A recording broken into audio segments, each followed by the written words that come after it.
DJ Music. Special guest for the special guest. Let's go. Hold on, let's go. Consider me a big shot. What up, Steve? Mimi Scrap, yo. I'm on my love and hip hop. Yeah, so solid, it flows through my body. And if you got it, love, I'm told that's what God is. I'm Tyrone Wiggins. Whenever love is given to me, pragmatic. I'm just an addict for your love. I gotta have it. My problems disappear when love's connected. I never wanna take back an hour, minute, or second. What a blessing. Love ain't proud. It ain't rude. Love, it rejoices. I could not love is so someone patient, kind, it doesn't like I tried to do in my first marriage. Love your enemies. Nor this love sink in. Got love try to for be my something neighbor, that I agape absolutely phileo. was Let me not. be more convincing. Maybe you can dive in and exegete or censor, dissect the scripture where Bishop we show love. Or if you a sinner, transgender like Jenna, well, Caitlyn, we show more love.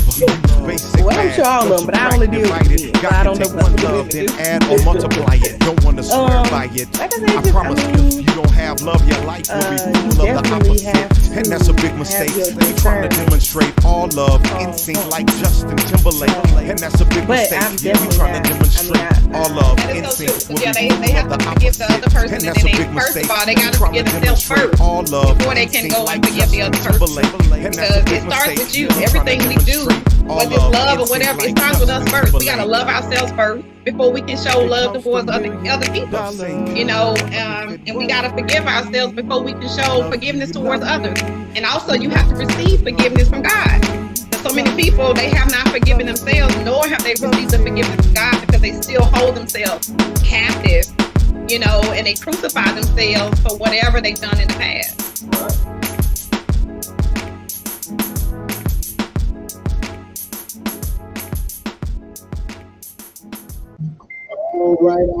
All right, ladies and gentlemen, this is Brother Donald McGriff with Love Sync Ministries Love Session. And you know our foundation, get my lips together, our foundational scripture is 1 John 4:8. He that loveth not, let me say that again. He that loveth not knoweth not God, for God is love. So I hope you get that in your spirit. As Country Wayne would say, let that sizzle in your spirit. So remember, God is love. If you're looking at us on Facebook, then make sure that you're sharing, you're liking, you're hitting the hearts, all that good stuff. Make sure you do all of that so that we can hear from you.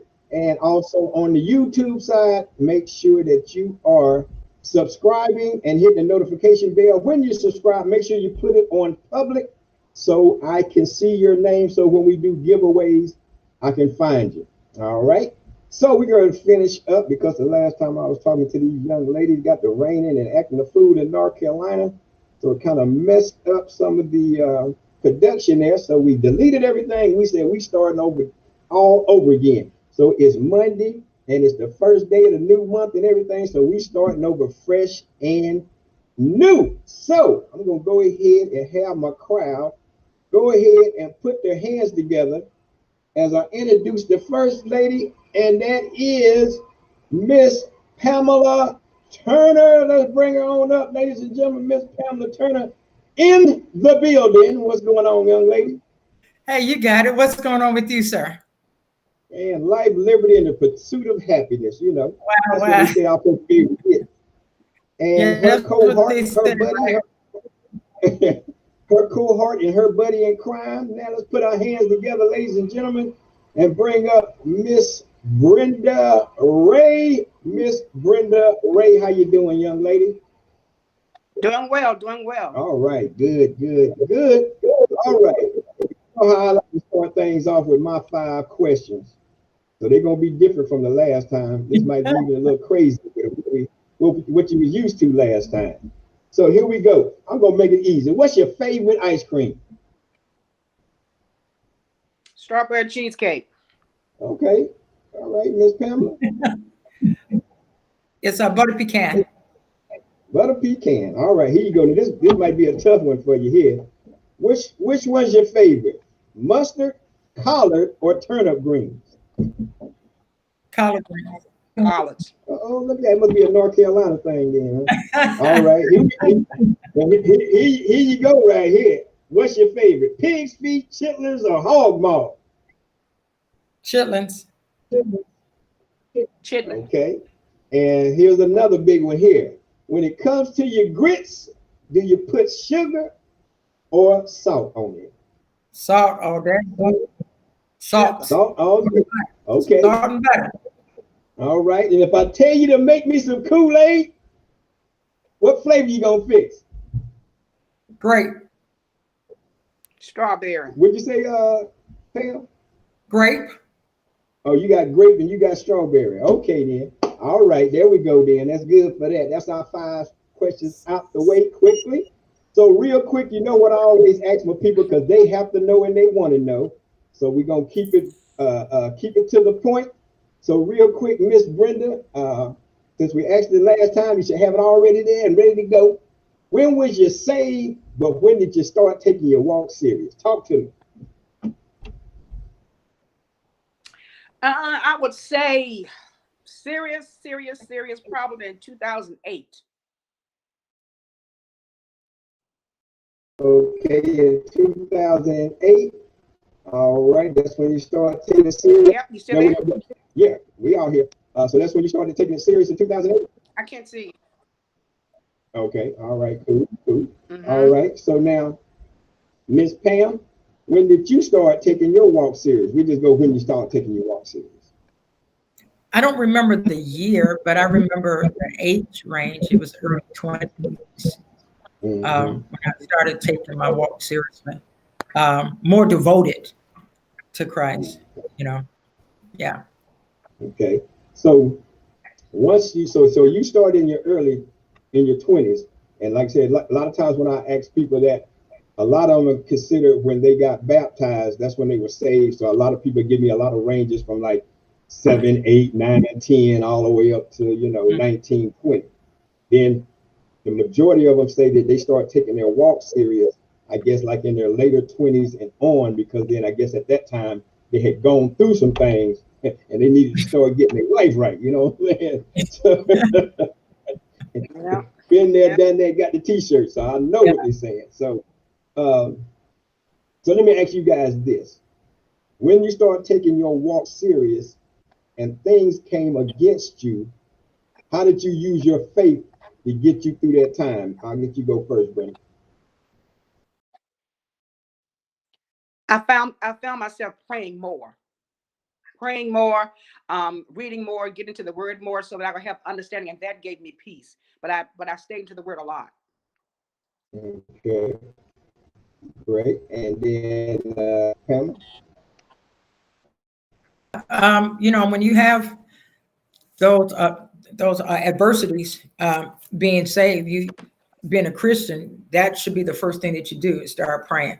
And so, yeah, I would agree that, when those trying times come, what you do is you pray, you seek God, and you take, regardless of how small or great your faith is, that's the time when you have to press in even more and say, okay, God, I don't know what's going on. I don't know if it's my fault, they fault, who fault, but I know I can't deal with this by myself. You know what I'm saying? So, and then that's when, as Brenda said, you pray more, you read more, you build that relationship with Christ, and he strengthens you. You know what I'm saying?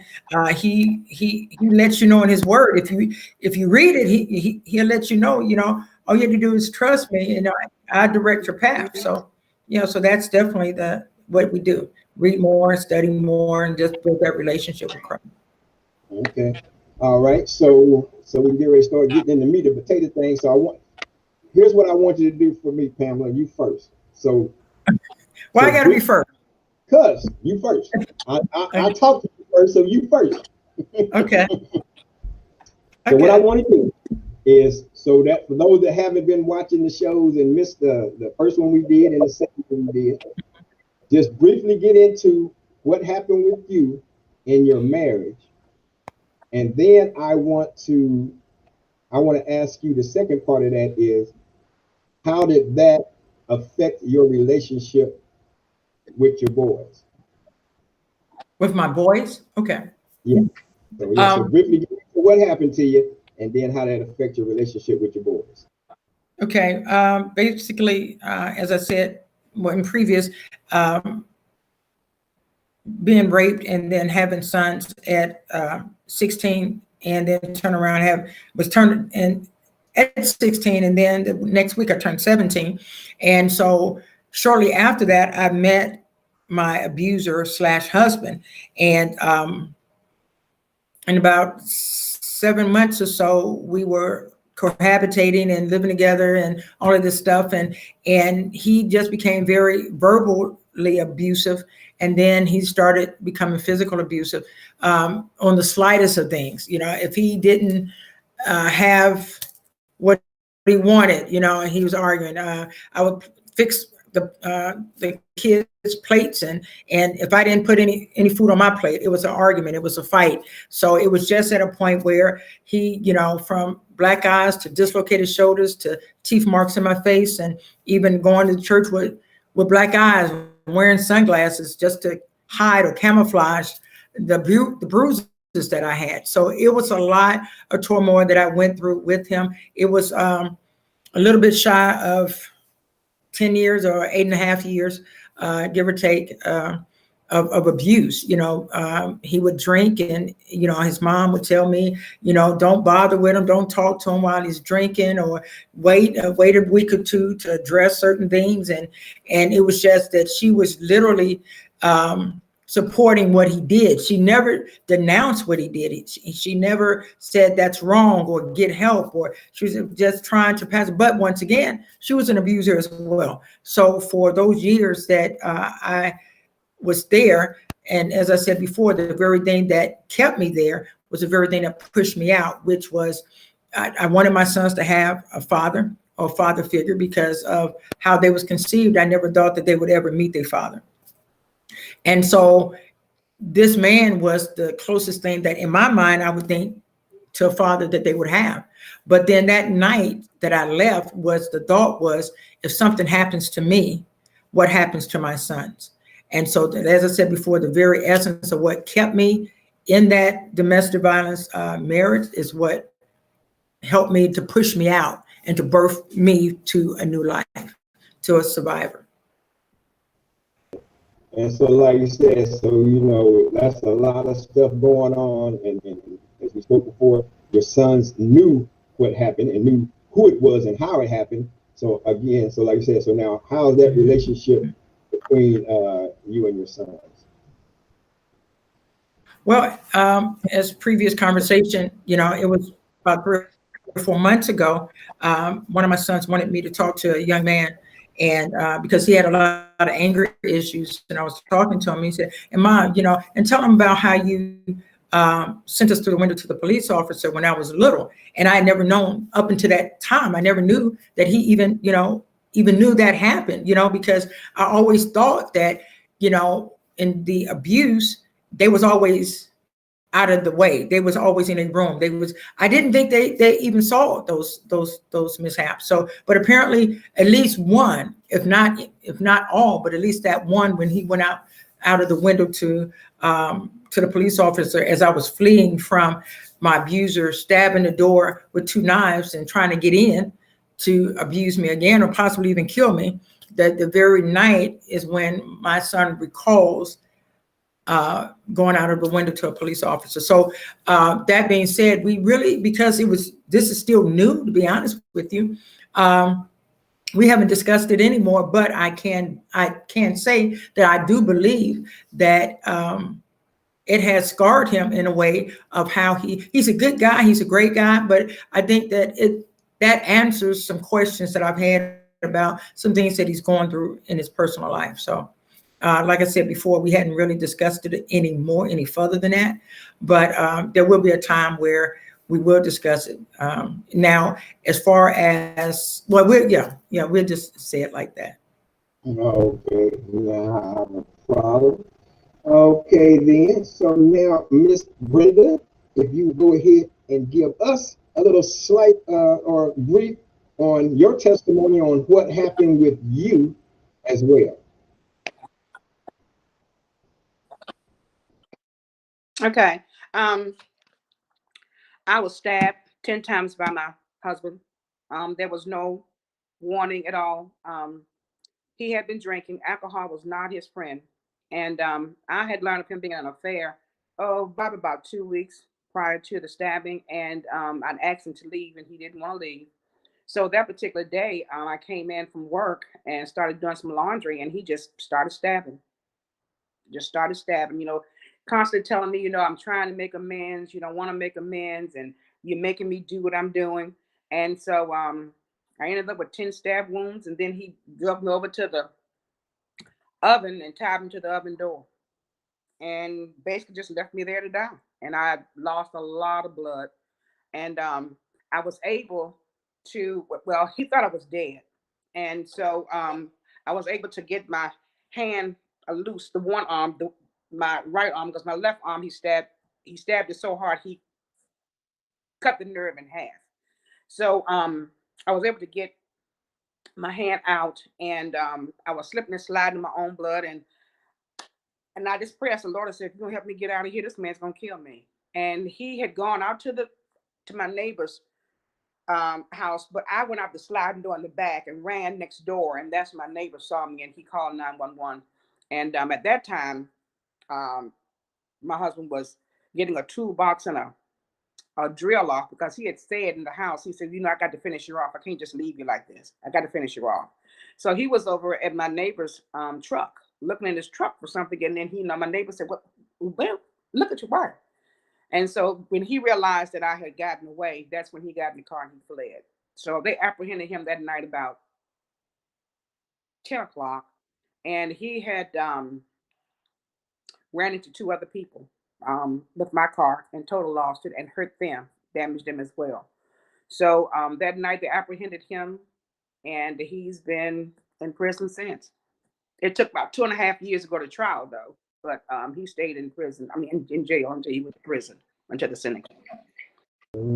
Okay. So now, last time we was talking before the weather got bad, we was kind of getting into that part of you didn't see no signs of anything going on. It just boom, it just happened. So that's why it took you by surprise. No. Right. And see, a lot of cases, it's a history of it, Mm-hmm. But in my case, it was not. If anyone had told me that he was going to do that, I would have said no. Mm-hmm. So when I would have said no. right, and so if there was no, like I said, no history of any abuse, whether physical or emotional, but then you said that he was having an affair, then this might be, to me, that looks like that was one of them things, like you said. Now, he didn't want to leave. So it's like, Right. okay, well, I got another woman over here. She not going to leave this house. So he got to go.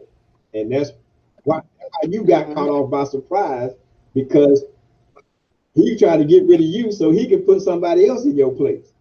Now, it was a crazy and dumb way to do it. Yeah. So that could have been it. That could have been it. Now, my uncle tells me, he says he knew he didn't have anywhere else to go. So if he couldn't have, well, nobody else gonna have, because he knew he couldn't stay in the house because the house wasn't even in his name. I had purchased a house prior to us being married. So he knew he couldn't stay in the house, but I don't know what he was thinking. All I know is that he wanted me dead. He wanted me dead, and I wasn't supposed to find out about the affair, but he couldn't lie about it because I saw him. Right. With the female.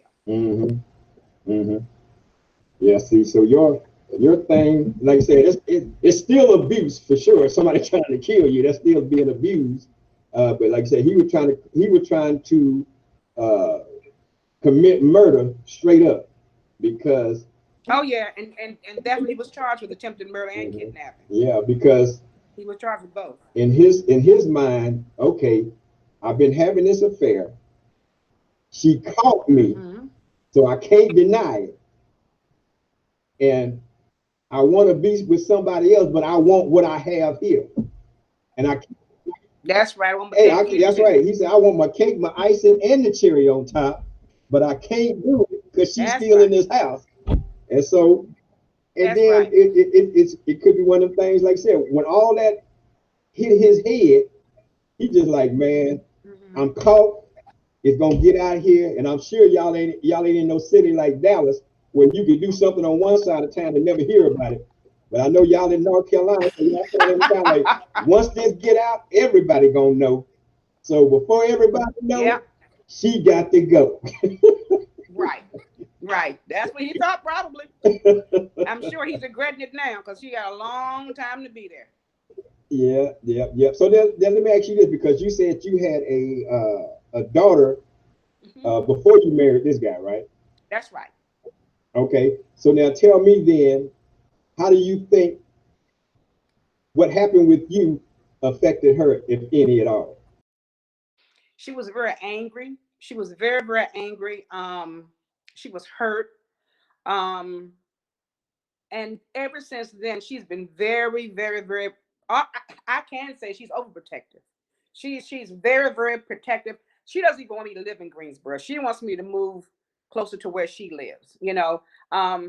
If I should date anyone, she wants to know who that person is. She's gonna run a background on them. She doesn't like me living alone.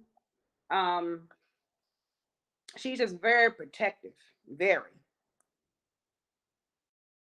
In which I appreciate it, but I also can take pretty good care of myself. Yeah, but hey, that's kids. They love you, so when they love you, they're gonna try to do what they can do. But it's like anything and everything. They still And got I to appreciate it. But just let her know there's still got to be a balancing of the scales. She can't, because she And I appreciate she it. is not your parent, you her parent.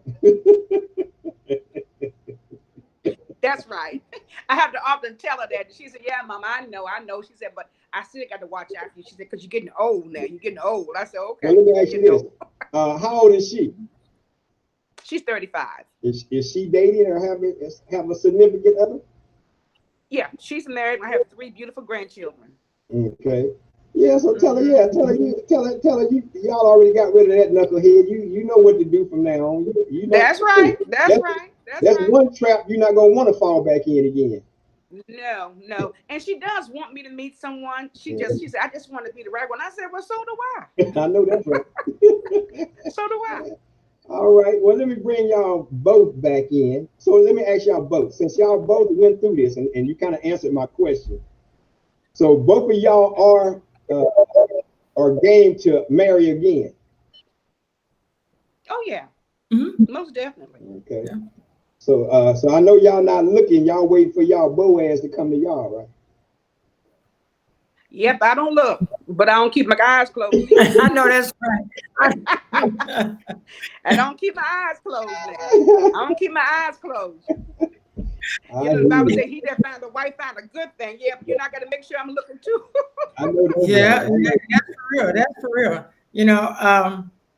One of the things that I'm learning as I get older, though, is that I'm becoming, because in spite of everything that I've gone through, I was still free to trust and free to love. And I was free to give of myself before a man earned me. And so now I've learned that he has to earn me before he can even court me or have me. He has to be at a certain level in my life. He has to have expressed or shown or displayed, however you want to say it, a certain level of trust, of maturity, insight. It's just a number of things. I don't have them all written down, but in my mind, I know it. And if he doesn't display that, then, or what. So, all right, in that case, then, why don't y'all go ahead and put yourself out there? I said, in that case, then what we gonna do is I'm gonna let y'all put yourself out there. And Miss Brenda, you gonna go first. Tell me, what type of man are you looking for then?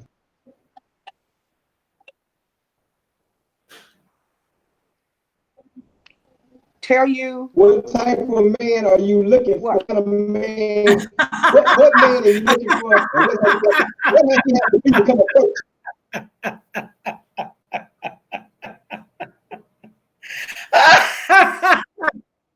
What kind of man am I looking for? Okay. I'm glad you first, Brenda. Okay. Okay. He got to love God first. That's for real. and I want him to understand my worth, because I know my worth. Because if he understands my worth, then he can learn to love me. I don't think the uneven yoke piece, I mean, we got to be compatible. I'm not looking for a perfect man. I'm not looking for a rich man. I'm looking for someone who we can put our thoughts together and put our monies together, someone that we can work together, pray together, have fun together, travel together, all of that. That's basically what I want. I want someone who and an honest man, you know. For real, right? One who's honest, and this day and time, one that's not playing games. I mean, you know, I'm a little bit too old for that, and you know, when where's your cup? Old cats come with this. Where's your cup? Right here. Let's click it. Right here. Click it. Let's all right. Bam. Bam. Yeah, but I want to be honest and just not play games. I mean, because now it seems like even men that are older are still trying to play this game, and I just don't understand that. So, and I'm gonna tell you something. I'm real particular now. I mean, going through what I went through allowed me to see what I don't want, and I'm not going to settle. I'm not going to do it. I can't do that. I can't settle. I owe myself more than that. All right. If I can take care of me, he need to be able to take care of me. I'm sorry, who can what? That's key. If I can take care of me, he got to be able to take care of me. What'd you say, Brother Darryl? I'm not gonna take care of him. I said, go ahead, your turn. Tell them out there what you looking for. Who can step to you? Okay, what I so desire, once again, that he has to love Christ. I want him to love the Lord more than he loved me, because if he loved him more than he loved me, then he'll know how to love me. And that's not realistic. That's right. You know, I mean, I think that's very realistic. I want somebody that love to have fun, that love to laugh, know how to be business, but then know how to have fun as well. Adventurous, spontaneous, be a great host, you know, like I'm a great hostess. I love to have friends and family over and be able to engage. I don't want nobody sitting in a corner reading a book all the time, you know. It's okay to do that, but it's a time and a place for all things. As far as looks go, I do like teddy bears, to be honest with you. So any teddy bears out there? Same here. Same here. He doesn't have to be light skin or dark skin. A gorgeous smile, pretty eyes. I love a man that smells good. Cologne, that's one of my triggers. Someone that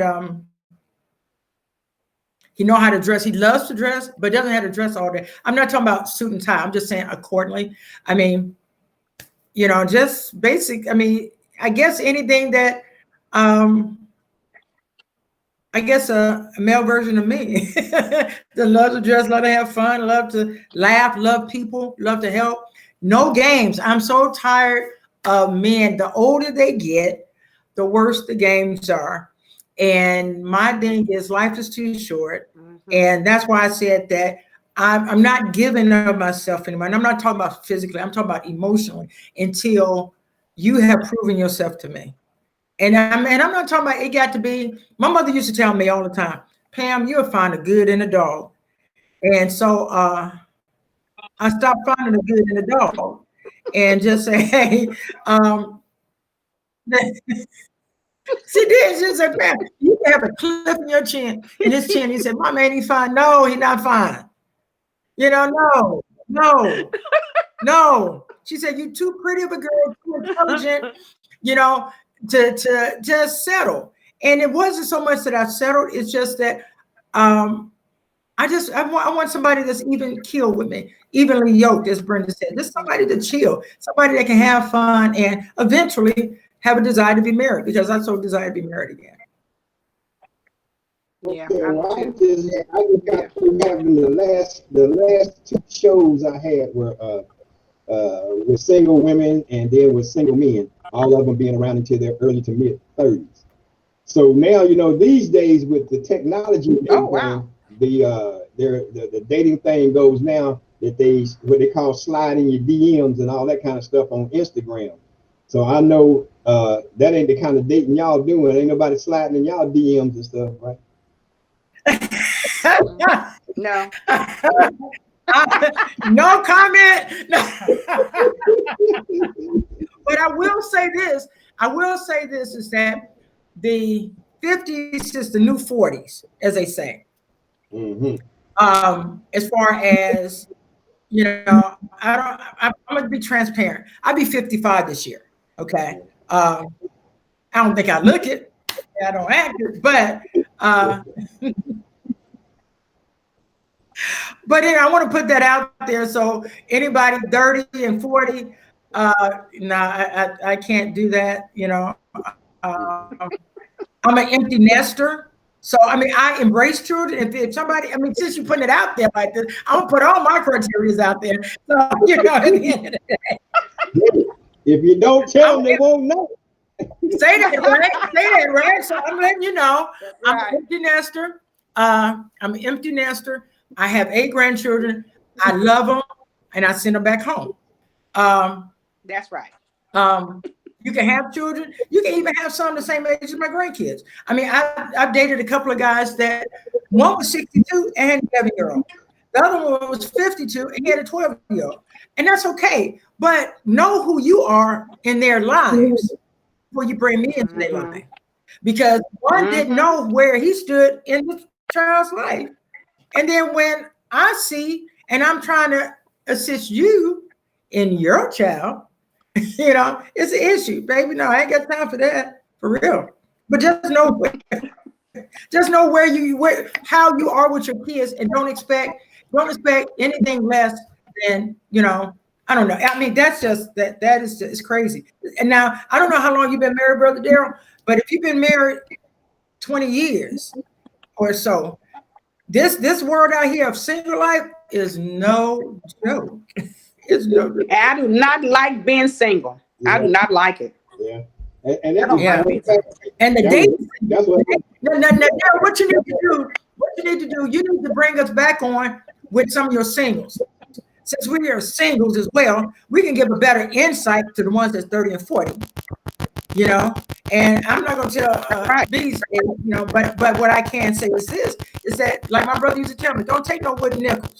And if you got to pull, a wagon up the hill, dump all the junk before you got to pull it. Because right now, if you got to go up a mountain by yourself, you know what I'm saying? You don't need nobody sitting in the wagon and you pulling it. That's right. You know what I'm saying? Yeah, you need to get your behind up out of here. You do that. Let me. In other words, I can take care of myself. God has blessed me. I'm good. A person comes in my life. He's coming in to enhance my life. He's not coming in to deplete me. I'm tired of being depleted by men. You know what I'm saying? And what's crazy is that they start out bogus. Oh, I love this and I love that and da da da da da. And you know, my children are good. No, they bad as hell. And you don't know how to handle them. I'm gonna leave that one alone. But anyway, get back online before I get myself in trouble. Well, hey, I see. No matter what age you are, in this thing, brother, I will be. Go ahead, Brenda.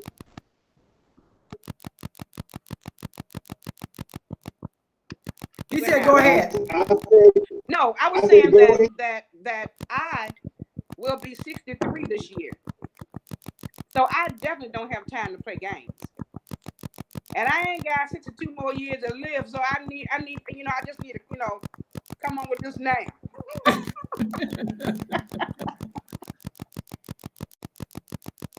And I don't think I look 62 either. No, you don't. But my thing is, how does 52 look? How does 54 look? You know what I'm saying? Who? I mean, especially with Black people. I mean, we don't never look our age. You know what I'm saying? I mean, that don't crack it. No. Well, hey, I tell you what, the way it seems now, you're right. I'm glad I'm married because between what are they 20 something, 30 something, 40 something, 50 something, 60 something, y'all having it rough out there being single. You're right. Yes, right. And see, You're right.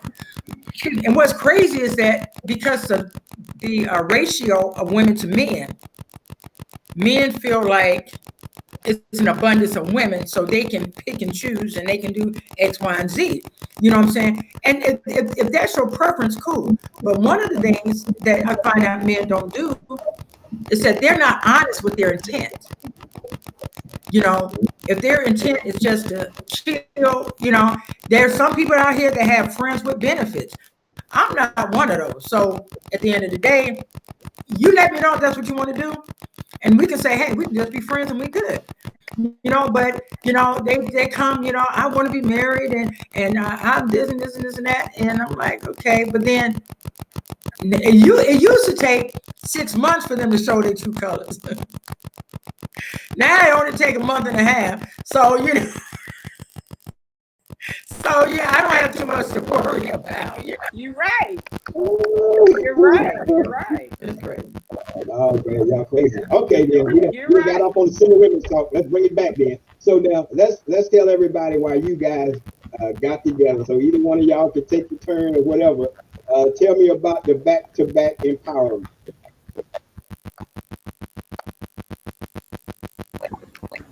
Well, we put our visions together so that we could basically, help others going through and empower them and teach them about being a survivor, being a thriver, understanding what domestic violence is, the different layers of domestic violence, the emotional, the physical, the mental, all of that. And to just make sure that they are aware, because some of them people just don't know what it is at all. And they don't know how to get from point A to point B. They're in a place called stuck. And that's where we want to help them get from that place called stuck to get to some normalcy in their life and know that you can live past domestic violence. I'm a survivor. I'm a proud survivor because I've gotten past it. I learned, what it was and I healed. Because I can't help someone if I'm not healed. So that was my thing, and when I started advocating 7 years ago, it was just so clear to me how many people are really out there,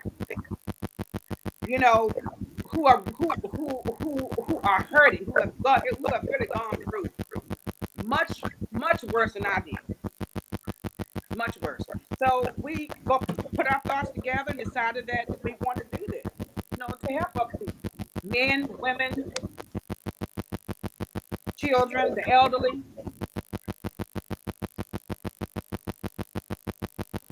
All right, Pamela, what's your version?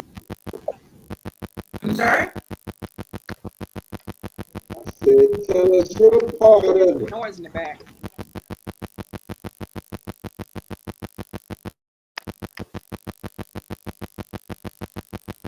Yeah, Pamela, like you said, go ahead and tell your part of the back-to-back movement. Okay, I'm sorry. Okay, I wasn't sure. Okay. Yeah, and basically, like Brittany said, we're survivors and we want to be able to convey to the community that one is, thank God we don't look like what we've been through.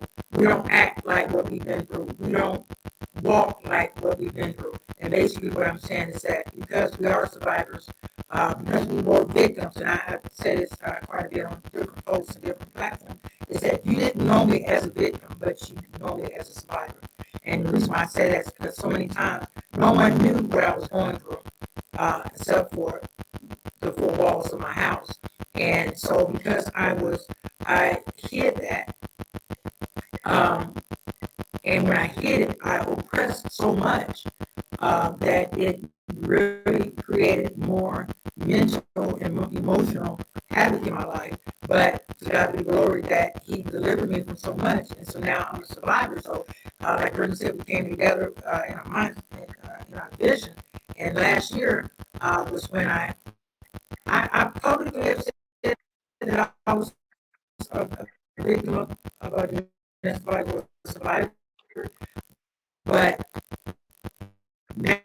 now the COVID is mandated, and the reason being is because it was just the season for me You're breaking up, Pam. to tell the world of what I went through, what I brought me out of.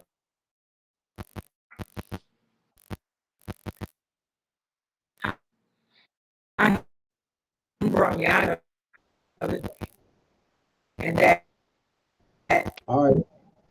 And for some reason, your audio is starting to crack up. advocate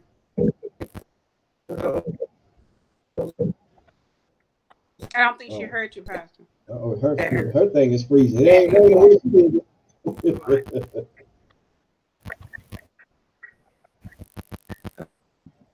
Okay, I wanted to advocate Pam, not just for domestic violence, but be able to help those that are dealing with that, to let them know that they don't have to go through it alone.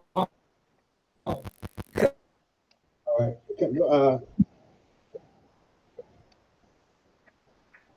We'll let her audio, see if they can get her audio back together. Oh, yep, she just disappeared. So hopefully she'll get it straight. So now, where are you guys standing now? I know you're trying to get a lot of laws and stuff together. So where are y'all standing with some of the laws y'all trying to get passed? well, we're talking to, in the process of speaking with a judge to see what we can do, how to go about making that change for North Carolina. It's going to take some work for us to do that, and that we do know. But the Family Justice Center here in Greensboro is a good source for us, because they have a lot of attorneys that work for them. We can kind of go through them, and they can kind of guide us, guide us into the right direction. Because it's going to take a minute for us to get to where we want to go. Mm-hmm. But we're doing the groundwork to do it. Yeah. Okay. And so let me say this real quick for the women out there. And I know like someone will be saying, well, hey, you're in Texas, so why are you talking to these women in North Carolina regarding domestic violence, and I'm in Texas, or I'm in Arkansas, or I'm in Florida? And the reason I do that is because, number one, sometimes, like I know with the business I have, some people don't want to do business with me because I know them personally, or I might, maybe one or two people pass, but it's still they don't want me into their business, so they won't deal with me. So I have to turn them over to somebody else. Mm-hmm.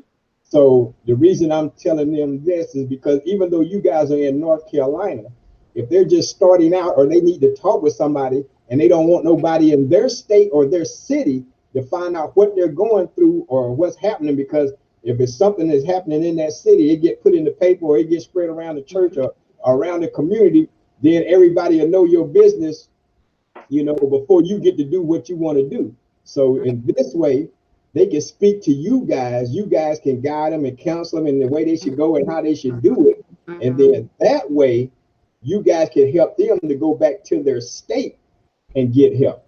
Exactly. Now, it's odd that you said that, because before this pandemic, I travel a lot. I've been to Kentucky, Virginia, Washington, D.C. I've traveled a lot advocating.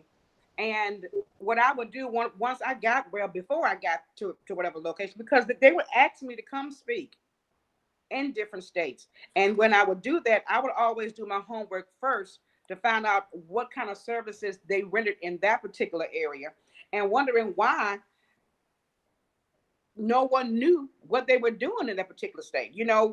Where is your advocacies? Your public relations. Why are you not putting this information out there so that people can be aware that you all exist? That you have a program. So before I would even speak. I always did my homework, and most of the time, I know, like when I was in Kentucky, they didn't even know that that organization existed. Didn't know that they had housing for them. Did not know that they had housing for the children. They didn't know. So you're right to branch out in other states because it exists and they want to hear it. And so many people do not want to speak up. And I got a big mouth. And when I became an advocacy, I said, I'm going to be the voice, make sure that they hear me, make sure that they know it's not just about my story. It's about knowing that you can get from point A to point B and that you can live a life afterwards. So I think the fact that you're talking to us here in North Carolina and you're in Texas, because Texas, I did some study, some numbers in Texas, you all are kind of high. Mm-hmm. High. You have a higher rate in Texas. Mm-hmm. Yeah, hey, you got a lot of stress going on around here, especially during these COVID times. Hey. Oh yeah. Hey, I'm telling the women, you better take up boxing, learn how to duck and move. Oh yeah. But yeah, so and I just wanted to make sure, excuse me, that I do get that point across. Yeah, like I said, just because we're in Texas, somebody might be in California, somebody might be in Florida, North Dakota. That's right. Again, the reason That's I'm right. saying, hey, make sure you can still get in contact with these young ladies, because if you don't want somebody to know what's going on in your hometown, but you still want to get help, then reach out to these people that's been doing this for a while. They can, like I said, go ahead and counsel you, tell you what you need to do, how you need to do it, and to help you get up out of it, and then go to your state to put you in the right place so you can be free of that abusive situation. So saying all that, go ahead and tell them all you guys social media platforms and how they can get a hold of you and numbers and all that stuff.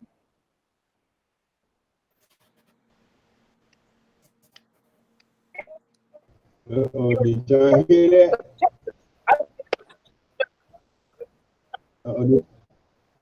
I can't hear. Y'all still with me? What happened to everybody? Y'all hear me? Okay, yeah. Yeah. So Yeah. tell them how they can get a hold of you guys at the back-to-back empowerment. Any phone numbers, social media addresses. Tell them how to get a hold of you guys. Well, Back-to-Back Empowerment, you can go online and you can find us there. Back-to-Back Empowerment, and we have our website is about to be up, probably in the next by the end of the week probably, and I can give you the phone number. Of course, is 336-285-6289. That's the phone number. All right, give them the phone number one more time. 336-285-6289. And Miss Pamela, you got anything else to say? And it's backtobackempowerment.org. All right, tell Miss Pamela to wake up. What's going on with you? You can't hear us no more? Pam!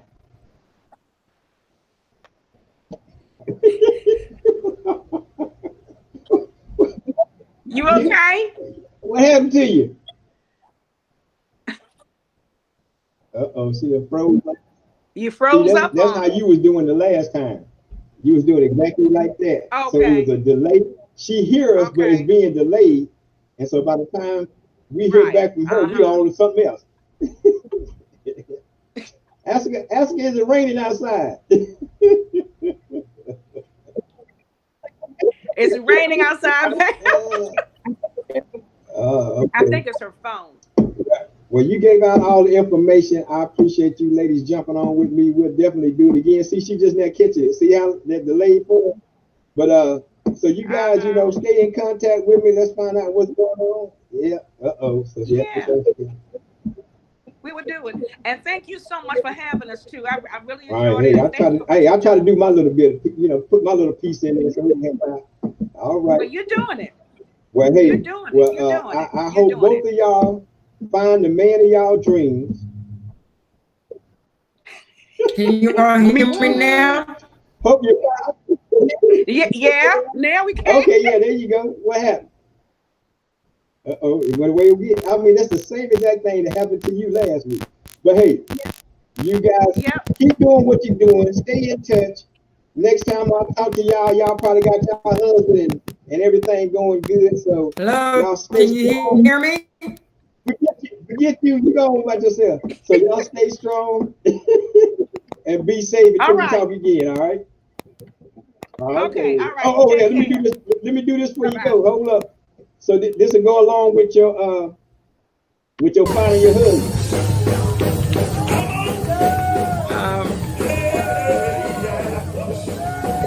Uh-oh. Can you hear it? Oh no, you're missing the shout music. Check me out.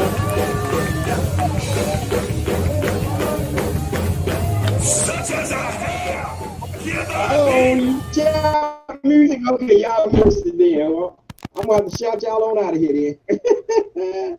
All right, well, y'all take care. Be safe. I can't hear it. I want to hear it. Okay, well, y'all stay safe, be safe. Next time I see you, y'all be walking across the office and stuff talking about, I was married, man. So, y'all take care and be good. Ladies and gentlemen, this is another episode of Love Sick Ministries Love Session. This has been Brother Darrell McGriff. Y'all make sure that y'all on the YouTube side, y'all make sure y'all subscribe, hit the notification bell for the next upcoming shows. And also, you guys stay tuned. We got some good stuff coming up. What's today? Monday. We got, I think, Thursday, Friday, Saturday. We got shows all week long. So y'all take care of yourself. And remember what I say, always, constantly, and consistently walk in love. And why is that? Because you might be the only love that anybody ever sees, even in their entire life. So please walk in love.